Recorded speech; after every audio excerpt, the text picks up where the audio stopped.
en train de s'achever. Depuis janvier, tu étais avec moi. Tu m'as gardé, tu as gardé mes enfants, tu as gardé ma famille. Tu as gardé mon travail, tu as gardé mes biens. Tu as gardé mon église. Est-ce que tu peux dire ça? À cause de ça, merci vraiment à Dieu d'un cœur beaucoup sincère. Seigneur, qui t'a épargné des pièges de l'ennemi Satan, de toutes les attaques qui ont été planifiées contre ta vie. Est-ce que tu peux adorer vraiment sincèrement Dieu ce matin? S'il te plaît, tu peux le faire là où tu es. Est-ce que tu peux t'oublier et remercier seulement Dieu, te voir devant le trône de Dieu, devant un grand Dieu, ce Dieu-là qui fait de merveilles pour nous, le Dieu-là qui nous défend dans l'invisible comme dans le visible. Il est glorieux, il est grand. C'est Dieu-là qui ne dort ni ne sommeille. La Bible dit qu'il ne dépend pas du temps parce que en lui, il n'y a ni changement, ni ombre de variation. Il est tellement élevé, il vit au-dessus du soleil. Voilà pourquoi tout est possible à lui. Oh, voilà pourquoi nous sommes là encore ce matin.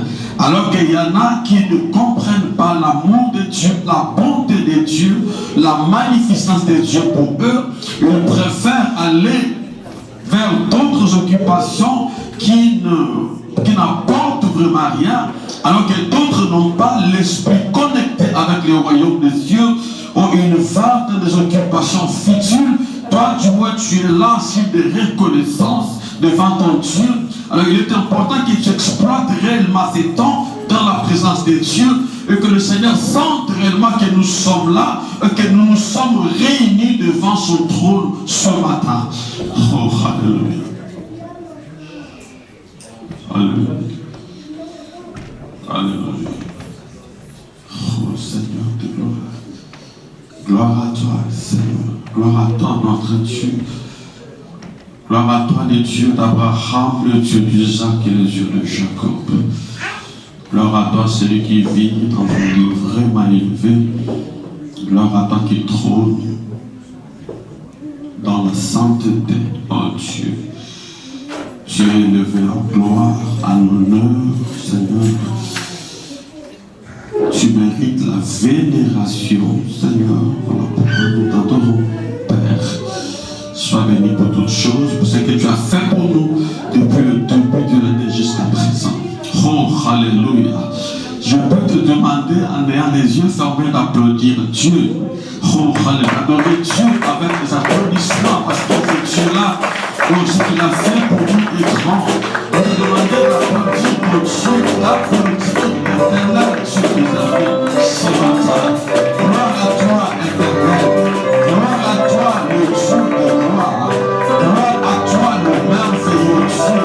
Le Tout-Puissant, nous t'élevons encore parce que tu veilles sur nous. C'est merci parce que la sorcellerie, le cultisme, le monde satanique, toute la hiérarchie du diable n'a pas pu, Seigneur, nous créer de problème. Nous sommes dans ta présence. Voilà pourquoi nous t'élevons, Seigneur. Merci, merci, Seigneur. Alléluia. Amen. Amen. Est-ce qu'on peut applaudir encore très fort? Alléluia. Oh, alléluia. Gloire à toi, Seigneur. Merci, on peut prendre place. Jésus.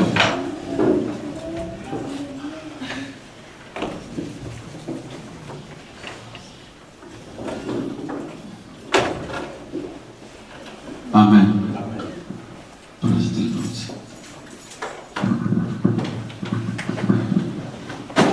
J'étais beaucoup de ranger. Vu que c'est presque mon dernier message pour cette année. Alors je me demandais ce que j'allais partager avec vous ce matin.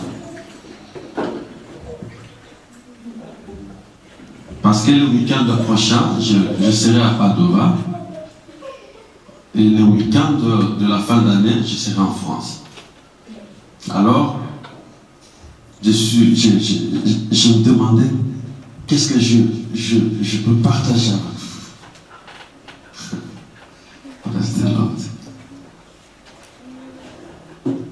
voyez, nous sommes dans un temps où nous devons faire des actions de grâce auprès de Dieu pour l'année qui s'achève. Nous devons bénir Dieu. Nous devons rendre gloire à Dieu. Parce qu'il y a des gens qui se sont retrouvés dans de mauvais endroits et au mauvais moment cette année. Quelqu'un qui était bousculé par l'esprit de mort et qui est mort avec quelqu'un d'autre, qui n'avait rien à voir.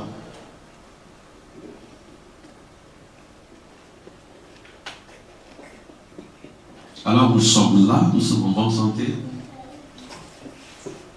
Mes chers amis, indépendamment de... Nous devons reconnaître ce que Dieu fait pour nous. C'est important.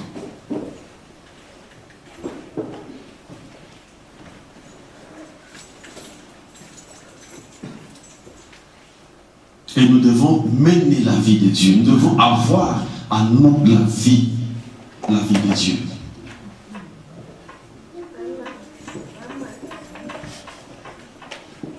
Le monde est contrôlé par le diable.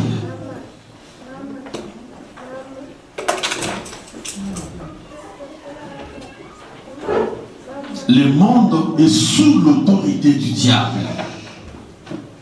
Voilà pourquoi quand Dieu te garde toute l'année, il faut bénir Dieu. J'ai entendu les témoignages. J'étais là en train de me chauffer parce que j'avais vraiment froid aux pieds.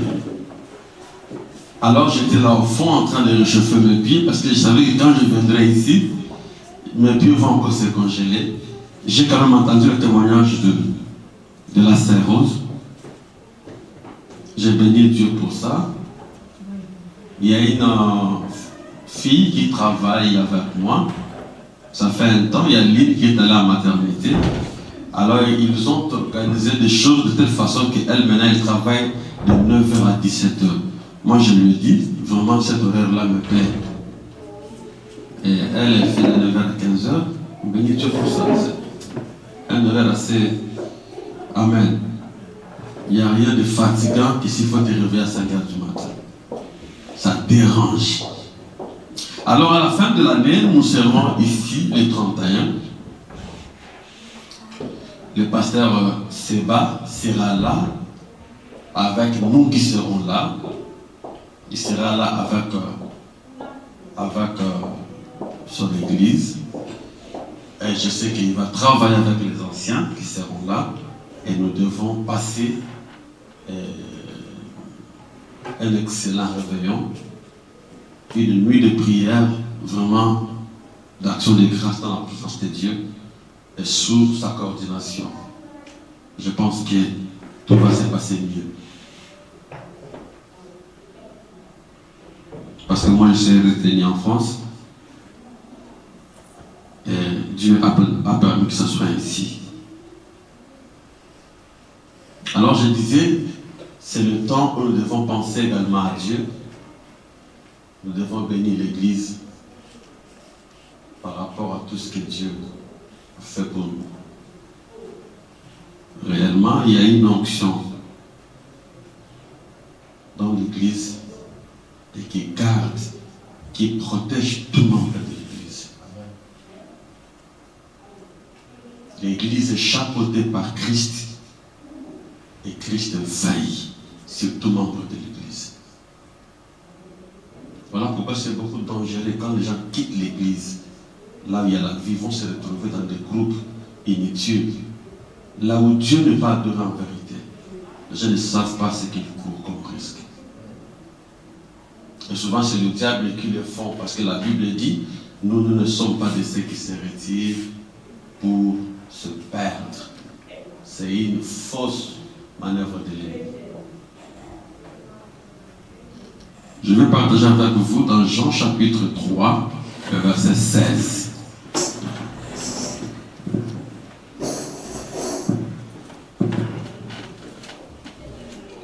Jean chapitre 3, le verset 16. Celui qui a trouvé ou celui qui peut lire pour nous. Amen. En effet, Dieu a tant aimé le monde qu'il a donné son Fils unique, afin que quiconque croit en lui ne périsse pas, mais qu'il ait la vie éternelle. Merci.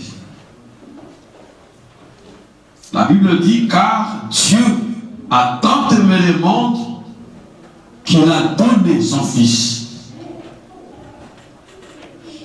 Le dimanche passé, ça fait 2-3 dimanches qu'on nous parle de Christ. Et il est également important que nous parlions de lui, parce que dans le monde, on fête, ou bientôt on va fêter symboliquement la naissance de Christ, qu'on appelle Noël. Vous voyez, la salle est déjà décorée. Il y a déjà l'atmosphère de la fête partout, dans les supermarchés, dans des rues, partout. Il y a des décorations. Les gens achètent, les gens vendent, les gens mangent, boivent, parce que les gens sentent que c'est la fête. Et le mardi prochain, c'est le 25, où il y aura la fête de Noël au travers du monde entier, partout dans le monde chrétien. Souvent, quand les musulmans vont en pèlerinage, on nous fait voir des images, comment ils sont là à la Mecque, en train de se promener, ils sont tous habillés en boubou blanc, parce qu'ils vont célébrer Mahomet, ils vont visiter, ils vont toucher la tombe, ils vont toucher ceci à leur manière. Et le chrétien célèbre également la naissance de Christ.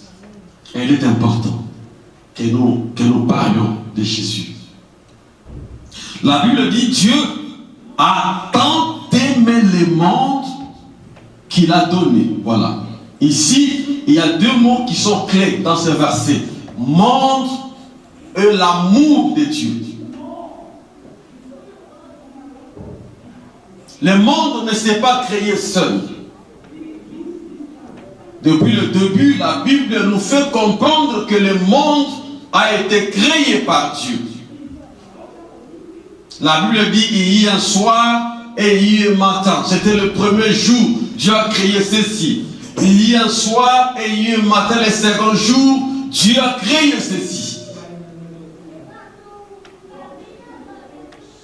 Et Dieu est au-dessus du monde. Dieu contrôle le monde. Voilà pourquoi la Bible dit que Dieu a aimé le monde. Parce que le monde lui appartient. Le sort du monde est décidé par Dieu. Tout comme le sort de tout un chacun de nous est décidé par Dieu. Voilà pourquoi la Bible dit que nul n'a le pouvoir sur le jour de sa mort. Parce que ça ne dépend pas de toi, ça dépend de Dieu. Quand on a demandé à Jésus, dis-nous quand est-ce qu'il y aura la fin. Christ a dit, ce n'est pas mon pouvoir, c'est le Père, lui seul qui va se décider. Je ne sais pas.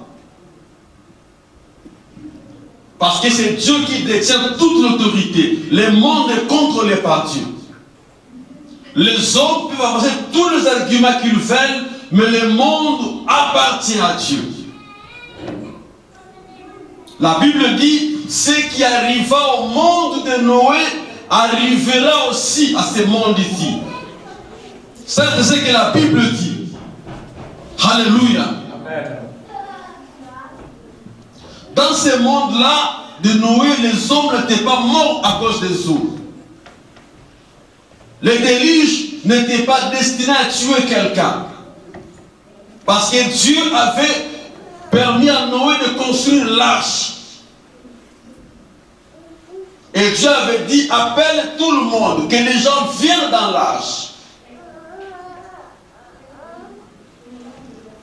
L'eau est sortie, l'eau a détruit celui qui n'a pas voulu entrer dans l'arche. Donc c'est l'incrédulité des hommes qui les avait tués. Dieu n'avait pas tué quelqu'un. Voilà pourquoi Dieu même s'était repenti. Il dit, plus jamais je ne veux détruire le monde comme ça avec de l'eau. Voilà pourquoi Christ a dit, ce qui arriva au temps de Noé arrivera également. Parce que l'incrédulité va pas tuer certaines personnes.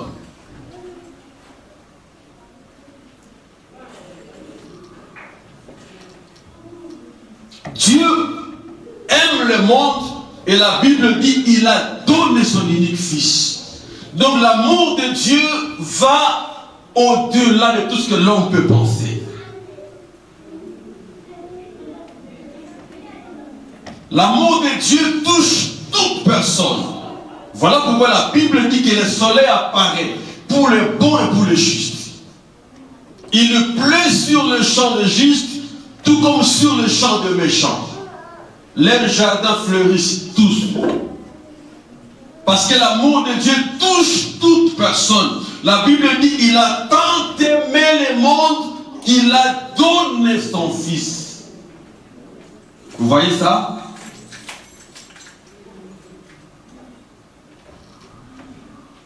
Il fallait qu'Étienne soit lapidé. La Bible dit qu'il y avait des bourreaux qui étaient là en sueur. Pendant que lui il parlait et il tremblait. Et la Bible dit, l'Esprit Saint cite expressement le nom de quelqu'un. On dit qu'il y avait un jeune homme qui s'appelait Saoul qui était là. Et c'est entre ses mains que les bourreaux avaient déposé leur manteau. Et lui, il avait donné l'approbation. L'Esprit Saint cite expressement ce jeune homme. C'est pour nous dire que plus loin, vous allez voir ce que moi, Dieu, je vais faire avec lui. Donc ça, il faut avoir de l'amour exagéré pour faire ça. Étienne, un homme rempli de l'Esprit. Un serviteur fervent de Dieu. Quelqu'un qui vient, qui donne l'approbation pour qu'il soit lapidé. Et Dieu va nous dire que cet homme ici, moi je l'appellerai également à son tour.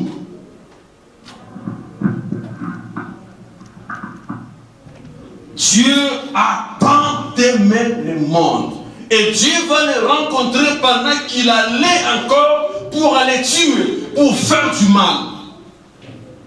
C'est là que Dieu va le rencontrer. Voyez comment est-ce que Dieu est amour.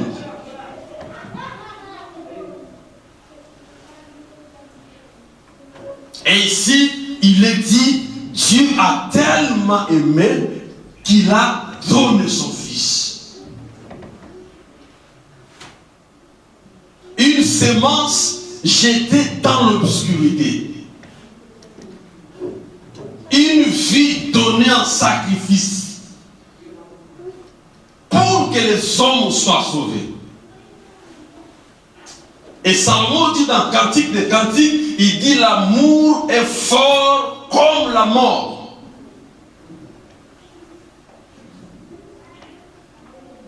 L'amour est trop fort et il est fort comme la mort. Il dit dans Cantique 8:6.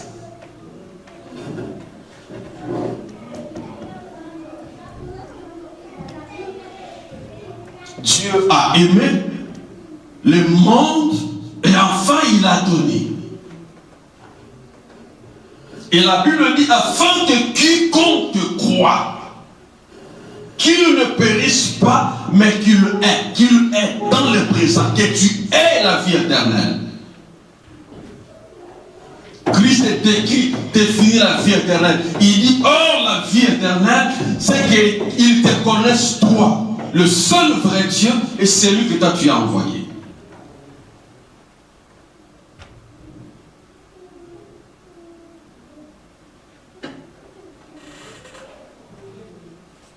L'Église, c'est le fruit de l'amour de Dieu envers les hommes. Donc, dans la communauté chrétienne, il y a un lien d'amour. L'amour, l'Église ne pouvait pas naître si Dieu n'avait pas aimé. Donc, le sang qui circule dans les veines de l'Église, ça s'appelle l'amour. Et la Bible dit, Dieu a aimé, voilà pourquoi il a donné son unique fils. Et Dieu va illustrer la chose dans la vie d'Abraham. Vous voyez, le temps avait dit à Abraham que toi, c'est fini, tu n'auras plus d'enfants. Parce que l'homme est réglé. L'homme dépend du temps.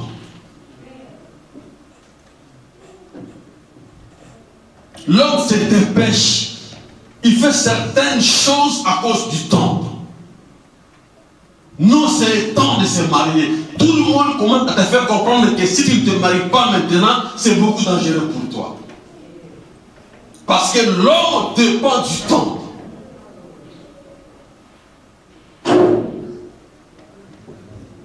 C'est le temps qui nous dicte ce que nous devons faire, ce que nous avons, ce que nous pouvons avoir et ce que nous ne pouvons plus avoir.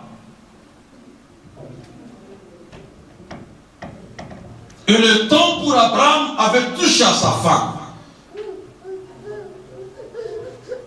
Voilà pourquoi il avait dit à Dieu, Eliezer sera mon héritier. Parce que le temps disait à Abraham que tu ne pourras plus avoir un enfant. C'est fini pour toi. Donc quand Dieu est venu pour dire à Abraham, donc Sarah sera enceinte, Sarah s'est mise à rire. Parce que le temps disait à Sarah que toi tu ne peux plus.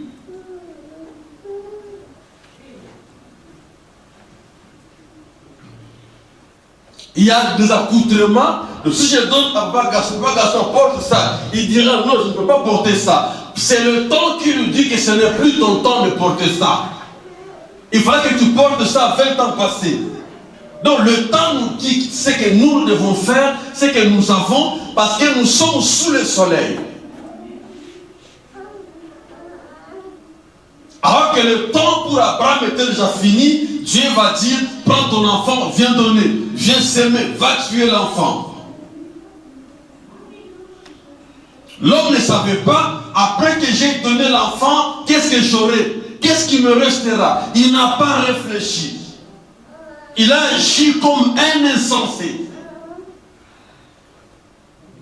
L'amour qu'il avait pour Dieu l'a poussé à se comporter comme un fou. Et la Bible dit qu'il avait complètement ligoté l'enfant.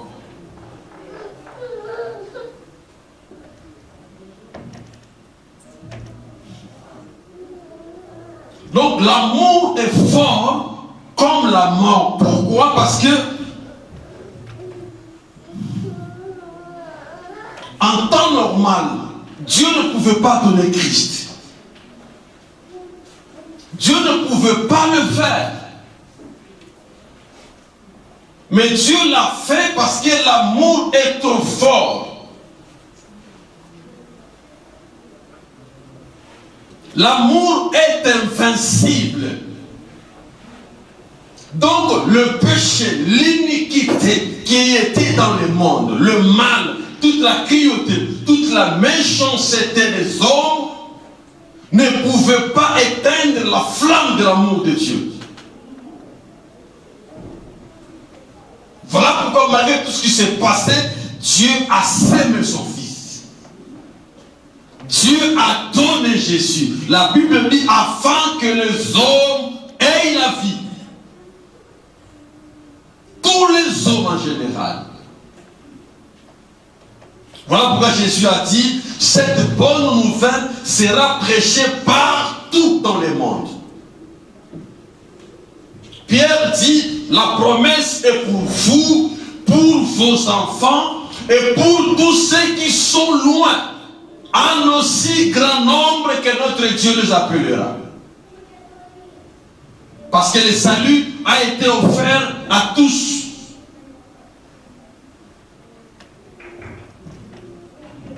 Aucune flamme de l'iniquité, de la cruauté, de la méchanceté ne pouvait empêcher Dieu d'agir. Parce que l'amour est fort.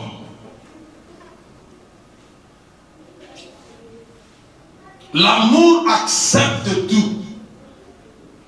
L'amour supporte tout.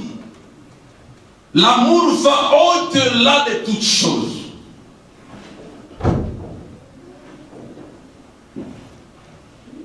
Amen.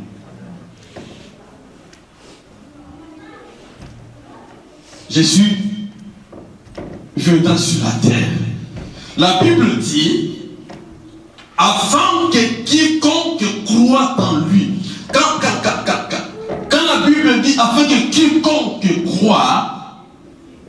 C'est-à-dire, tout le monde n'est pas appelé à croire. Tout le monde n'est pas appelé à accepter Jésus. Et d'ailleurs, Dieu savait qu'il y aura une simple minorité qui acceptera. Voilà pourquoi il y a eu, donc, là où Christ est né, dans sa ville natale, Christ n'a pas fait de miracle. Pourquoi? Parce qu'il n'était pas accepté. On ne l'avait pas voulu. Voilà pourquoi il dit nul ne prophète chez lui. Parce qu'il n'était pas accepté, il n'était pas reconnu.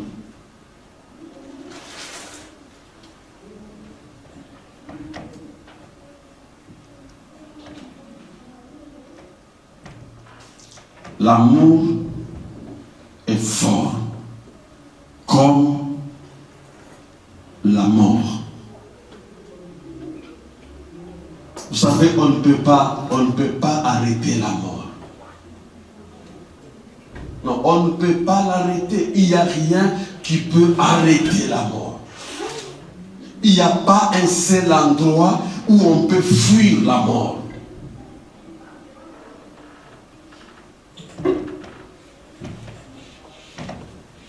Vous savez, il y a des villes, il y a des endroits où quand tu te promènes, tu vois la propreté, tu vois l'organisation, tu vois la tranquillité même qui règne dans la ville.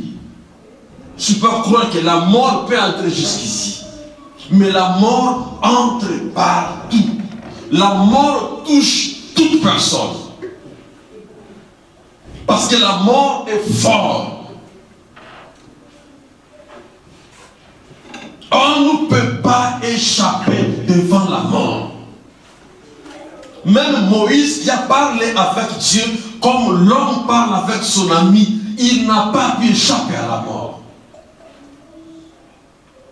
Parce que la mort, c'est une puissance. La mort, c'est une onction. Et l'apôtre Paul dit, c'est le dernier ennemi que Christ va écraser. Il sera écrasé en dernier lieu. Après quoi viendra la fin.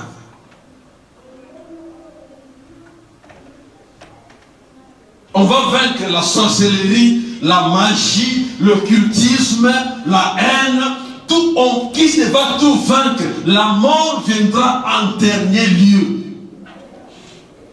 Parce qu'elle est trop forte.